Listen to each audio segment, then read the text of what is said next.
औज़ुबिल्लाहिमिनश्शैतानिर्रजीम बिस्मिल्लाहिर्रहमानिर्रहीम। अस्सलाम वालेकुम स्टूडेंट्स, कैसे हैं? Hi everyone. अच्छा, आज हमने चैप्टर नंबर 8 का स्टार्ट करना है और हम आपको पता है चैप्टर नंबर 8 का नाम है वेव्स। वेव्स के अंदर हमने क्या पढ़ना है? आज हम पढ़ेंगे वेव्स क्या होती हैं और वेव्स की कौन कौन सी टाइप्स हैं। तो अगर जब हम वेव्स की बात करते हैं तो ये आपने मैटर के अंदर भी पढ़ा वेव्स बेसिकली होती क्या है।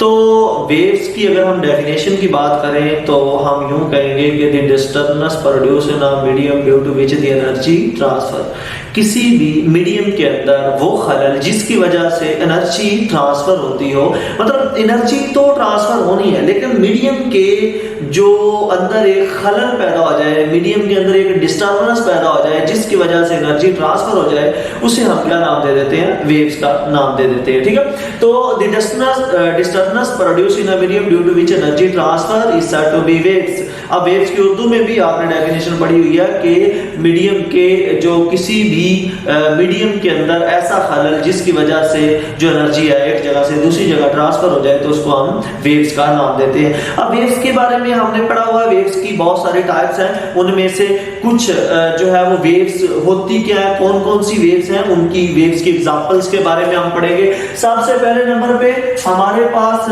जो वेव्स होती हैं हम यूं कह लेंगे कि ऑन द सरफेस या वेव्स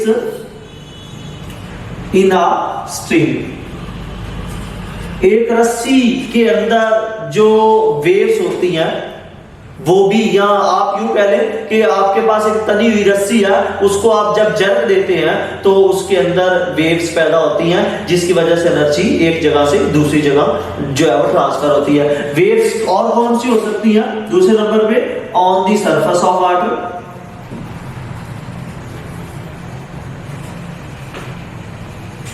पानी की सतह के ऊपर जो वेव्स हैं। इसके अलावा waves produce in a spring,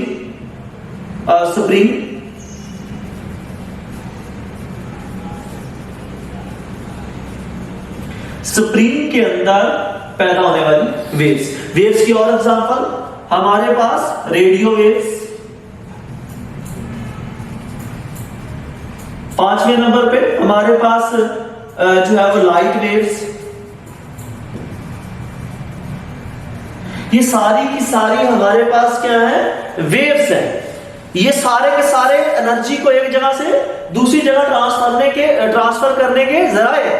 तो अब ये इनमें से जो मैंने ये वेव्स की एग्जांपल लिखी हैं, इनमें से कुछ ऐसी हैं जिनको गुजरने के लिए, एनर्जी को ट्रांसफर करने के लिए मीडियम की जरूरत होती है और कुछ ऐसे हैं जिनको मीडियम की जरूरत नहीं होती। अच्छा, अब हम इनको, ये जो हमारे पास वेव्स हैं उनको दो हिस्सों में डिवाइड कर लेते हैं। बेसिकली तो हम तीन हिस्सों में डिवाइड करेंगे। तो सबसे पहले आपकी बुक के अंदर जो है वो दो हिस्सों में डिवाइड किया गया, लेकिन तीसरे के बारे में भी आपको मैं इंफॉर्म कर दूंगा, बता दूंगा। तो हमारे पास एक होती है मैकेनिकल वेव्स। वेव्स की आगे तीन types, mechanical waves, electromagnetic waves और तीसरे नंबर पे है मैटर वेव्स। सबसे पहले नंबर पे अगर मैं बात करूं मैकेनिकल वेव्स की, तो इसको हम यूं डिफाइन करेंगे, the waves which require medium for their propagation, जिनको अपनी इशाअत के लिए, जिनको प्रोपिगेट करने के लिए मीडियम की जरूरत हो, उनको हम उनको हम मैकेनिकल वेव्स का नाम देते हैं। तो हम यूं लिख देंगे, the waves which require medium for their propagation,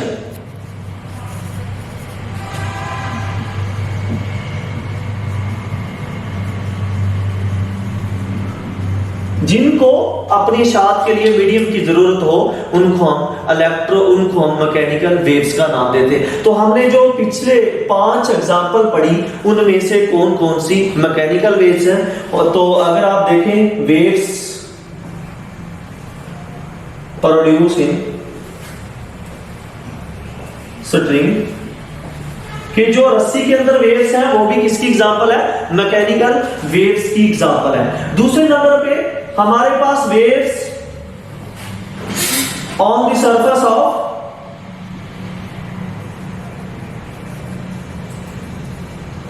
water, पानी की सतह के ऊपर जो वेव्स होती हैं उनको भी मीडियम की जरूरत होती है। तीसरे नंबर पे आपने ये पढ़ा हुआ है कि जो साउंड वेव्स होती हैं उनको मीडियम की जरूरत होती है या नहीं। तो आपने इसके लिए एक एक्सपेरिमेंट किया था मैटर के अंदर के, एक आपने जार के अंदर एक रख लिया था वो बेल और उसको पानी के अंदर डाल दिया था, उसको वैक्यूम बना दिया था, आपने इलेक्ट्रिसिटी के साथ उसको कनेक्ट किया हुआ था, बेल चल रही थी लेकिन आपको आवाज नहीं आ रही थी। फिर आपने जार के अंदर एयर को फिल कर लिया, तो फिर आपने बेल को ऑन किया तो आपको आवाज सुनाई देने लग गई। तो इसका मतलब ये हुआ कि जो हमारे पास साउंड वेव्स होती हैं उनको मीडियम की जरूरत होती है। उसके लिए आपने जो है साउंड को ट्रांसफर करने के आपने एग्जांपल पढ़ी थी कि हवा के अंदर कैसे ट्रेवल करती हैं, फिर आपने पढ़ा था कि सॉलिड मटेरियल के अंदर कैसे ट्रेवल करती हैं। तो मीडियम की जरूरत होती है कि इसके लिए हम यूं भी कह सकते हैं कि जो साउंड वेव्स हैं ये भी हमारे पास किसकी एग्जांपल है, मैकेनिकल वेव्स की। तीसरे नंबर पे स्टूडेंट्स हम बात करते हैं इलेक्ट्रोमैग्नेटिक वेव्स क्या होती हैं। तो इलेक्ट्रोमैग्नेटिक वेव्स क्या होती हैं, the waves which do not require medium for their propagation, which do not require medium for their propagation। ऐसी वेव्स जिनको प्रोपिगेट करने के लिए, जिनको गुजरने के लिए मीडियम की जरूरत नहीं होती, उनको हम इलेक्ट्रोमैग्नेटिक वेव्स का नाम देते हैं। अब इलेक्ट्रोमैग्नेटिक वेव्स कौन सी है, अगर हम बात करें जो हमारे पास लाइट वेव्स हैं, जो रोशनी हम तक पहुंचती है तो सूरज से आ रही है, तो रास्ते में तो आपको पता स्पेस है, स्पेस के अंदर कोई भी मीडियम मौजूद नहीं है, एयर मौजूद नहीं है, वैक्यूम है, तो वहां पे तो कोई भी मीडियम मौजूद नहीं है, फिर भी रोशनी आप तक आ रही है। तो इसका मतलब ये हुआ कि जो सूरज की रोशनी है, जो लाइट वेव्स है, उनको पास करने के लिए मीडियम की जरूरत नहीं होती, तो इसलिए हम उनको नाम दे देते हैं इलेक्ट्रोमैग्नेटिक वेव्स का। और दूसरे नंबर पे हमारे पास जो रेडियो वेव्स है, इनको भी गुजरने के लिए मीडियम की जरूरत नहीं होती। तो जिनको मीडियम की जरूरत होती है वो मैकेनिकल वेव्स, जिनको नहीं होती वो इलेक्ट्रोमैग्नेटिक वेव्स। ये मैकेनिकल वेव्स की एग्जांपल, ये इलेक्ट्रोमैग्नेटिक वेव्स की एग्जांपल। तीसरे नंबर पे स्टूडेंट्स आती है matter waves.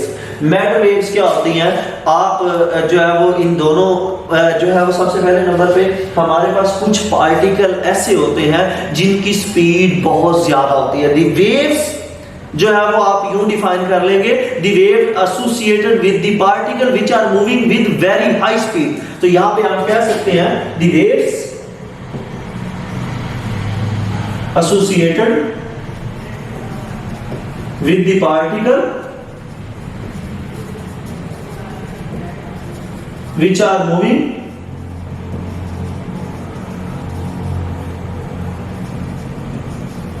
With very high speed.